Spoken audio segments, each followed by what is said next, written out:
So I went to the bank the other day just before they opened, and just to get some money out of the ATM.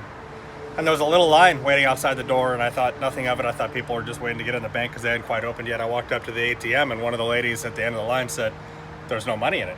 And sure enough, there was no money in it. And I said, "What, is everybody hoarding money to buy toilet paper with?" And I thought that was going to be hilarious, and nobody laughed. Everybody just looked at me. Logan and the Hobo, best friends forever. Hey, it's Mike from the Logan and the Hobo RV Adventure channel. Today's video is going to be about natural disaster or act of God kind of stuff, response, and how you can use your RV or your trailer as kind of a zombie apocalypse mobile command post. This video is not going to be doom and gloom. It's meant to be just real positive, and I'm not a doom and gloom kind of guy. I'm a glass half full, positive attitude kind of guy. You know, we as a country, we're going to get through this. It's a little bit of a tough time. It would be better if people stopped hoarding toilet paper. We kind of got caught with our pants down. We didn't have a lot of toilet paper on hand. We have since been able to procure some, but other than that, we're doing good. So here's just a couple ideas I thought of to be prepared for emergency situations or natural disasters, or when supplies are in short supply, just to be more prepared. Amber has always been into gardening. Gardening is a great way to grow your own food. That way you're not so reliant on the supply chain and the grocery stores, especially if the grocery stores are busy. If you have the house, if you have the space to do it, being able to grow your own food, have a little disaster garden, if you will, is a great idea. Along the lines of growing your own food is being prepared with shelf-stable food. I went out to a surplus store a little while before the coronavirus pandemic hit. I went out and I got some shelf-stable food from a company called Wise Foods, W-I-S-E, just from the local surplus store. And you can also get shelf-stable foods online. I know there's a couple companies that I've heard good stuff about that does shelf-stable food. Anyway, I got 3 5-gallon buckets that are sealed full of food, and all the food in there is individually wrapped, and it's shelf-stable for 25 years. And so what I'm going to do is just keep it in the trailer. I'm going to use the trailer kind of as like the natural disaster response vehicle. And so along with that, I also sanitized the freshwater tank, which I do a couple times a year anyway, and made sure the freshwater tank was full with 60 gallons of fresh water. That way, if there is a problem, and I don't anticipate one with the water supply, we have plenty of fresh water. And also, you want to be prepared with some kind of alternate power supply. So I use a 2000 watt Honda generator to power the trailer. And I have 2 6-volt golf cart batteries on the trailer, which last a long time. And so with that setup, the generator recharging the batteries, I can last a long time off-grid, supplying my own power to the trailer.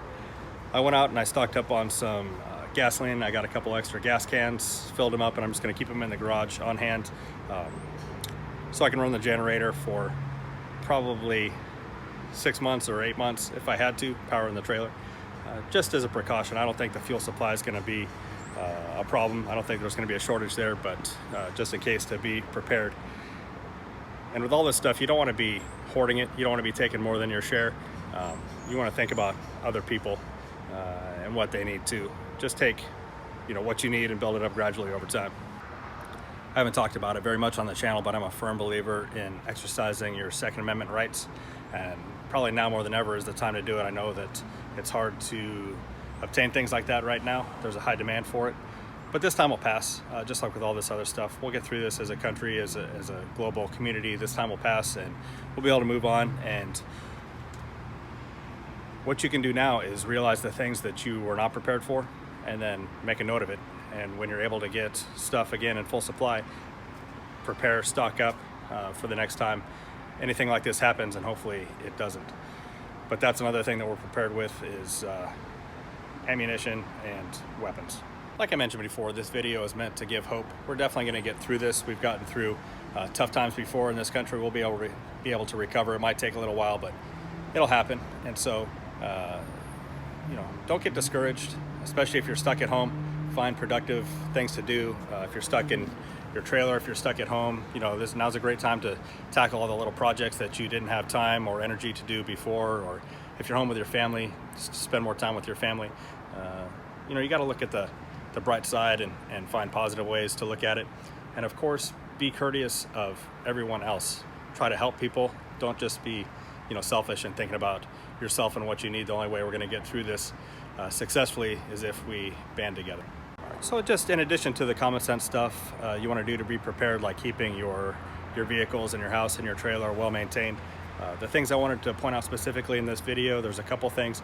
It's a good idea, in my opinion, to keep shelf-stable food supply, probably like 2 weeks worth of food at least set aside as emergency preparedness. A water supply, again, the trailer or the RV is perfect for this because you already have a freshwater tank. You can just keep that filled, and then also some way to supply power, so solar or generator, and then if you're using a generator, make sure you have some gas so that you can run the generator for however long you're going to need it. And then some other things, like I mentioned, is being able to grow your own food, or if you know how to fish or hunt, then now's a great time to be doing that as well.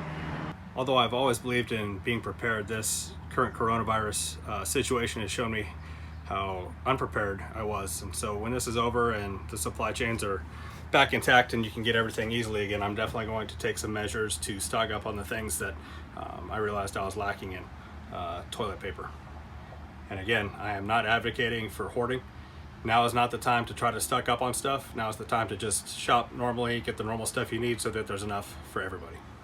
And if you're stuck at home watching a lot of TV, watching a lot of YouTube right now, I'm just gonna put together a little montage of some camping trips and some music, and hopefully it'll just be something entertaining and make you think of camping and a little bit easier times. Anyway, praying for the country, I'm praying for everybody, and I wish everybody good luck. And like I said, we're gonna get through this.